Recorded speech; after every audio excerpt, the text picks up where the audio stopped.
खुलुमबाय। धेमाजि जिल्लानि सिमेन्सापरि हालामाव खुंफुंजानो गोनां श्रीमन्त शंकरदेव संघनि 92थि बोसोरारि जथुमायाव बर'नि माहारियारि आफादा साखोन सिखोन खालामनाय हाबाफारि लादों। श्रीमन्त शंकरदेव संघनि 92थि बोसोरारि जथुमाया फैगौ फेब्रुवारि दाननि 10, 11 आरो 12 खालाराव धेमाजि जिल्लानि सिमेन्सापरि हालामनि सेरें दैसा सेरनि गेवलां फोथाराव सानथामनि मेहेरगोनां हाबाफारिजों गाजा गोमजायै खुंफुंजागोन। खुंफुंजानो गोनां बे बोसोरारि जथुमायाव दिनै धेमाजि जिल्लानि माहारियारि आफादफोर जेरै धेमाजि जिल्ला खौसेथि बर' सुबुं आफाद, आइजो अनसाय आफाद, XPLT आफादफोर जथाय साखोन सिखोन हाबाफारि लादों। गोजोन्थों। श्रीमन्त शंकरदेव अधिवेशन जानो थांनायाव जोंहा धेमाजि जिल्लानि सिङावनो जागोन। बे सेरें हसं सानजारि नोगोर फोथार धेमाजि जिल्लानि सिङाव बे सिमेन्सापरिनि जायगायाव दिनै जोङो बे शंकरदेव 92थि बोसोरसालिया जथुम्मानि अधिवेशनाव जों बर' माहारिनि मोनथाम आफाद लोगो नांनानै बेवहाय स्वच्छ भारत खालामनो फैदों। जाहाथे बे स्वच्छ भारतआव जोंनि बाहागो लानाय आफादफोरा जादों जेरै खौसेथि बर' सुबुं आफाद धेमाजि जिल्लानि आरो धेमाजि जिल्ला बारग' अनसाय BLT आफादनि दैदेननायाव आरो लोगोसे धेमाजि जिल्ला बर' आइजो अनसाय आफादनि दैदेननायाव दिनै जोङो मोनथाम आफादा लोगो नांनानै बे स्वच्छ भारतखौ मावदों।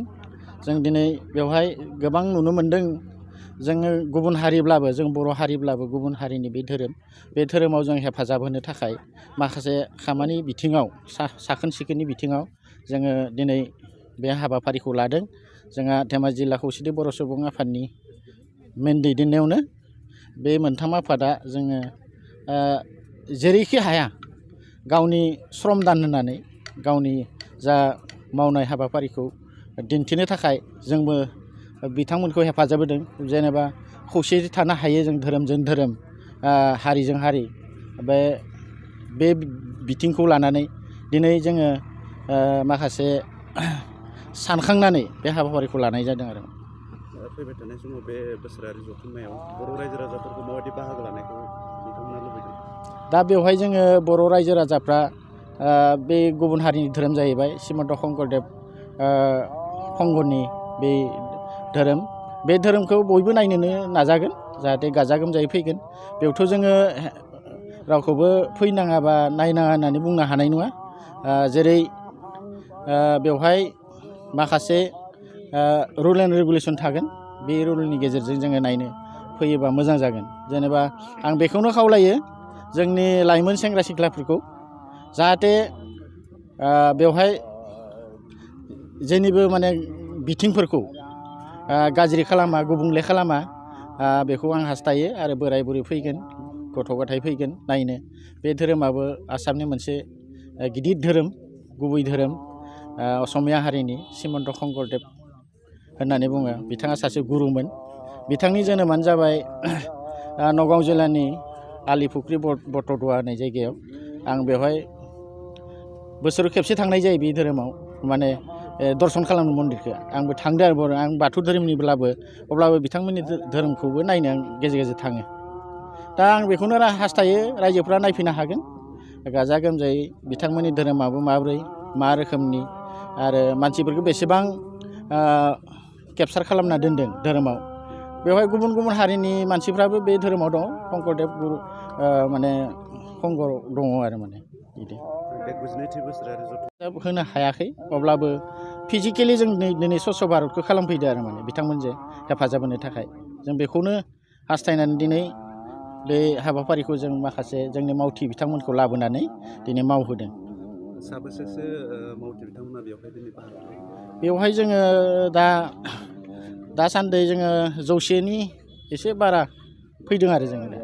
जेरै आबोब दङ, BLT दङ आरो खौसेथि बर' सुबुं आफाद दं। गासै मोनथाम आफादा लोगो नांनानै जोङो 100सानि बारा बेयाव मावथि बिथांमोना हाबा मावफैदों आरो।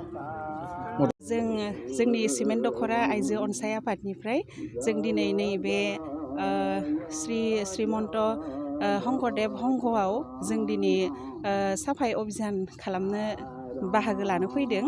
जोंनि आइजो अनसायनिफ्राय 50 जनसो जोङो दिनै